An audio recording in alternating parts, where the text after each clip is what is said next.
হিন্দু বিশেষজ্ঞরা দাবি করেন শ্রুতি হচ্ছে সর্বশক্তিমান ঈশ্বরের বাণী। এগুলোই সবার উপরে। শ্রুতির দুটো ভাগ। আসসালামু আলাইকুম ওয়া রাহমাতুল্লাহি ওয়া বারাকাতুহু। আমার প্রিয় দিনী ভাই এবং বোনেরা, আজকে আমরা ইসলাম এবং হিন্দু ধর্মগ্রন্থের কিছু গ্রন্থসমূহের পরিচয় ডাক্তার জাকির নায়েকের কাছ থেকে বিস্তারিত জেনে নেব। আমরা অনেকেই আছি যারা আমাদের ধর্মগ্রন্থ সম্পর্কে অবগত নই, তাদের জন্য ভিডিওটি ইনশাআল্লাহ যথেষ্ট উপকারে আসবে বলে মনে করি। আপনারা অবশ্যই ভিডিওটি শেষ পর্যন্ত দেখবেন। তাহলে দেরি না করে চলুন ভিডিওটি শুরু করা যাক। হিন্দু ধর্মগ্রন্থগুলো প্রধানত দুই ভাগে বিভক্ত, শ্রুতি এবং স্মৃতি। শ্রুতি মানে যা প্রকাশিত হয়েছে, যেটা শোনা গেছে, যেটা মনে করা হয়েছে, যেটা বোঝা গেছে। হিন্দু বিশেষজ্ঞরা দাবি করেন শ্রুতি হচ্ছে সর্বশক্তিমান ঈশ্বরের বাণী। এগুলোই সবার উপরে। শ্রুতির দুটো ভাগ হচ্ছে বেদ আর উপনিষদ। বেদ শব্দটা এসেছে সংস্কৃত শব্দ ভিদ থেকে, যার অর্থ জ্ঞান। বেদ মানে সবচেয়ে উৎকৃষ্ট জ্ঞান। এটা পবিত্র বেদ, এগুলোই সবচেয়ে পবিত্র। আর বেদ হচ্ছে মোট 4 প্রকার। প্রথমে ঋগ্বেদ, এখানে আছে প্রশংসাসূচক গান। তারপর যজুর্বেদ, এখানে আছে উৎসর্গ করার নিয়মকানুন। তারপর সামবেদ, এতে রয়েছে সঙ্গীত। সবশেষে অথর্ববেদ, এখানে আছে জাদুবিদ্যার মন্ত্র। বেদ হলো হিন্দু ধর্মগ্রন্থগুলোর মধ্যে সবচেয়ে বিশুদ্ধ আর পবিত্র।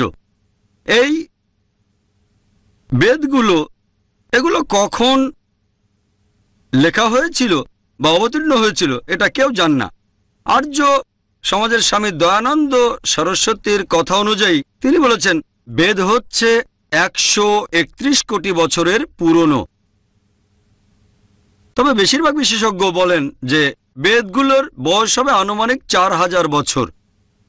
সঠিক দিন তারিখ জানা নেই, কার উপর অবতীর্ণ হয়েছিল বা কে লিখেছিল সেটাও জানা নেই, পৃথিবীতে প্রথম কিভাবে এসেছে সেটাও কারো জানা নেই। কিন্তু তারপরও বেদকে সর্বশক্তিমান ঈশ্বরের বাণী বলে মনে করা হয়। আর বেদই হচ্ছে হিন্দু ধর্মগ্রন্থগুলোর মধ্যে সবচেয়ে পবিত্র।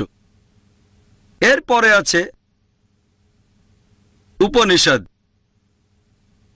হিন্দু ধর্মে 200-রও বেশি উপনিষদ আছে, তবে প্রচলিত আছে 108টা উপনিষদ। কিন্তু উপনিষদ বেশ গুরুত্বপূর্ণ। কেউ বলে 10টা, কেউ বলে 12টা, কেউ বলে 18টা। এই উপনিষদটা অনুবাদ করেছেন রাধাকৃষ্ণান। তিনি বলেছেন মূল উপনিষদ আছে 18টা। এরপরে রয়েছে স্মৃতি, যেটা স্মরণ আছে, যেটা মনে রাখা হয়েছে। এই স্মৃতিগুলি শ্রুতির তুলনায় কম বিশুদ্ধ আর কম পবিত্র বেদ আর উপনিষদের চেয়ে। আর এগুলো ঈশ্বরের বাণী না। হিন্দু বিশেষজ্ঞরা বলেন মানুষকে সঠিক পথ দেখানোর জন্য মানুষই এগুলো রচনা করেছিল। এগুলোকে আরো বলা হয় ধর্মশাস্ত্র। এই স্মৃতিগুলির মধ্যে রয়েছে ইতিহাস, মহাকাব্য, দুটো অসাধারণ মহাকাব্য, রামায়ণ আর মহাভারত। রামায়ণ এই মহাকাব্যে গল্প বলা হয়েছে শ্রীরামচন্দ্রের, আর বেশিরভাগ ইন্ডিয়ানই এই গল্পটা জানে। এরপরে আছে মহাভারত।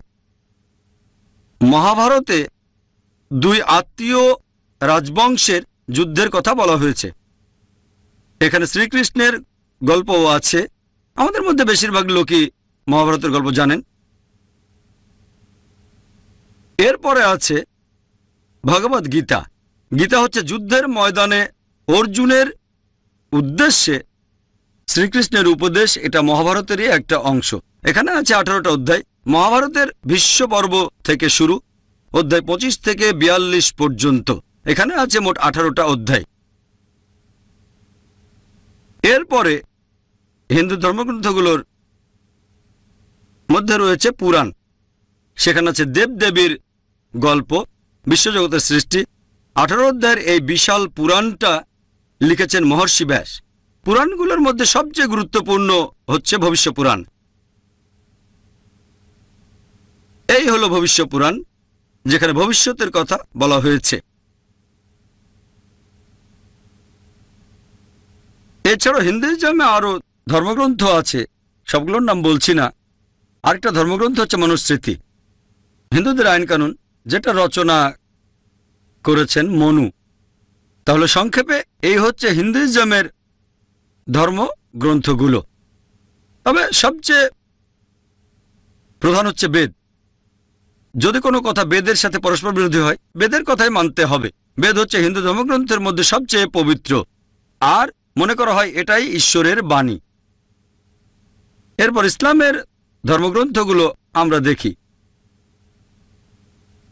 পবিত্র কোরআনে সূরা রদ অধ্যায় 13 আয়াত 38 বলা হয়েছে, ওয়ালিকুল্লি আজলিন কিতাব, প্রত্যেক যুগে আমি কিতাব পাঠিয়েছি। আল্লাহ সুবহানাহু ওয়া তাআলা পৃথিবীতে অনেক আসমানি কিতাব পাঠিয়েছেন, তবে সর্বশেষ আর চূড়ান্ত আসমানি কিতাব হচ্ছে পবিত্র কোরআন। আর কোরআন হচ্ছে ইসলামে সবচেয়ে পবিত্র ধর্মগ্রন্থ। এটা নাজিল হয়েছিল সর্বশেষ ও চূড়ান্ত নবী মুহাম্মদ সাল্লাল্লাহু আলাইহি সাল্লামের উপর 1400 বছর আগে। কোরআন নাজিল হয়েছে আরবিতে। আল্লাহ পবিত্র কোরআনে বলেছেন সূরা শুরা অধ্যায় নম্বর 26 আয়াত 196 যে পূর্ববর্তী কিতাব সমূহে অবশ্যই কোরআনের কথা উল্লেখ আছে। তার মানে আগের সব আসমানি কিতাবে কোরআনের কথা বলা হয়েছে।